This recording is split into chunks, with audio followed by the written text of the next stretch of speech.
tragedies that have occurred since Ferguson last year have deeply concerned all of us, from Detectives Lou and Ramos to Freddie Gray to the brutal murder of Deputy Goforth in Harris County, Texas. We've seen too much unnecessary loss of life, and we've struggled to understand it. And that's why we formed this task force, and this hearing is part of our continuous effort to restore trust and civility within our local community. Our hope with this task force is that we're going to push through the caricatures and let people know that Republicans stand with law enforcement in this country, but we also stand with the communities that they represent. Our law enforcement task force has over 90 years combined law enforcement experience, and it was great to see that experience put to work. There's an equivalency between what Officer Wilson did, what happened to Michael Brown, and the demonstrations and the riots that followed afterward. And to me, that is just a false equivalency, and we make a mistake if we go down that road. All of this is working together to create tension. So I'm glad that we're having this task force to find out how we can relieve that tension in our communities. I often talk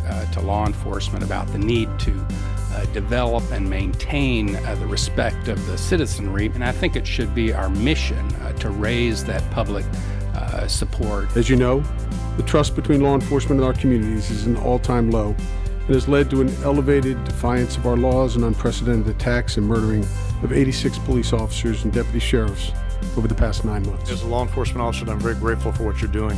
There are thousands of officers every day put on a uniform, go take that call for service, and never ask for a thank you.